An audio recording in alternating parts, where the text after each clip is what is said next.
Harka fuunee kabajamtootaa fi daawwattoota Firimaan kun kan daawwataan jirtan Firimaanidha.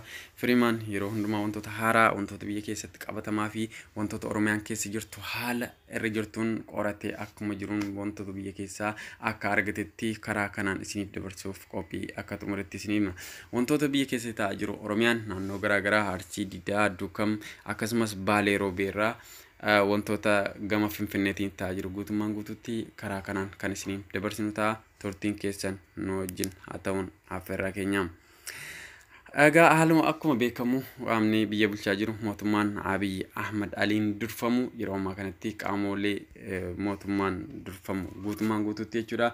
Qaamota siyaasaa akkasumas hordoftoota siyaasaa Oromoo jechuudha kanneen akka Jawaar Mohaammed, Baqqalaa Garbaa fi Abdii Raggaasaa, Yeezoo Kabbabaa fi namootni biroon lammii beenyaallee wal qabatee namoonni biroon baay'een mana hidhaatti dararamaa jiru jechuudha. Kana keessa wal qabatee siyaasni biyya keenyatti adeemaa jiru siyaasa dadhabaa fi fokkisaa kan uummata Oromoo irratti dhiibbaa uumuu fi uummata Oromoo balleessu kan ta'e sirni Abiy Ahmad haaluma kanaan hojii isaarraa arguun danda'ameera jechuudha.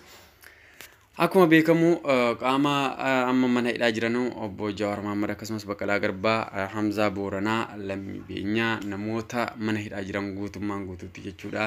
Akka nyaanni hin geeffamneef jechuudha dhorkaniiru. Akkasumas immoo Jawaar Mohaammed fi Baqqalaa Garbaa bakka sanaa fuudhanii bakki jarri geessan hamma yoonaatti hin beekamne jechuudha. Qaamni biyya bulchaa jiru miidhaa uummata Oromoo fi qaamolee siyaasaa irraan gahaa jiru kanarratti miidhaa guddaan boodarraan isinirra qabuun ni gaha jechuudha.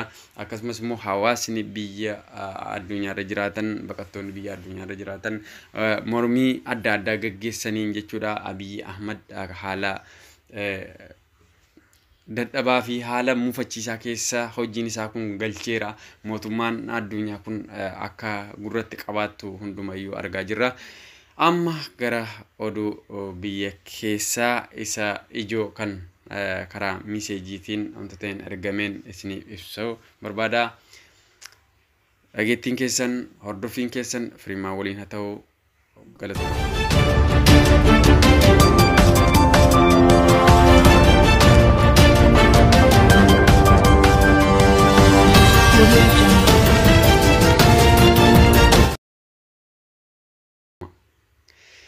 godina addaa naannawaa Finfinnee magaalaa Duukam irratti haalli nuti itti jirru maqaatu jiruudha malee jireenya hoquu nama cabsuu fi jiraachaa jirra. Eenyutti himannaa artist Haacaaluun lubbuun dhabneerraa dhugaan gumaa isaatis nu jalaa qiracameera. Nafxanyaan ODP fi PP'n irraa fuula argatanii saayikooloojii keenyattis taabaniiru. Maaloo maal nuuf wayyaa jedhaniiru magaalaa Duukam irraayyuu.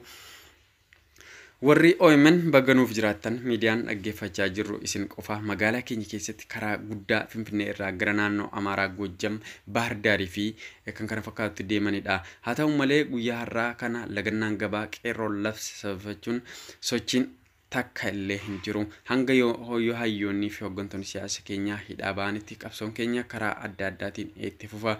Duutii fi hidhaan ilmaan Oromootiif haaraa waan hin taaneef qabsoon itti fufa. Dhiigaan Oromiyaa walaboomtanii ijaarrannaa godina Shawaa Kaabaa Salaalee magaalaa Muka Xurii irraayyem.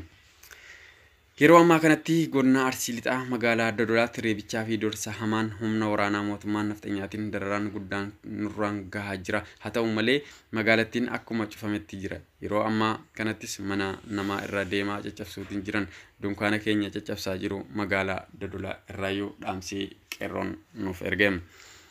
Baalee Roobee irraa immoo haalli nuti keessa jirru baay'ee sodaachisaa waan ta'eef lagannaan gabaa haaluma itti fufeen kan jirudha. Humnoota mootummaatiin hidhamuun baay'atee jira. Ho'ina waan taanu dhabnee har'a garaan nu gubatee amma Jawaar, Baqqalaa fi Hamzaan fi hidhamtoonni siyaasaa kanneen biroo yeroo akka bilxiginnaan awwaaltee achiin hafan bilxiginnaan illeen awwaalamuu beekaa dhaamsa kana nuuf dabarsaa jedhaniiru. Qeerroon waan jiru duukaa buunee isiniif ibsinas jedhanii dhaamsaniiru. Egaan haaluma beekamuun kabajamtoota daawwattoota Firimaan oduu biyya keessaa kan yeroo ammaa ho'aa ta'e jechuudha. Karaan isiniif dabarsuu karaa Firimaan kanaan akka ta'e hubannoo keessa galchaatiif Firimaan subscribe, like, share gochuun nu hordofaa.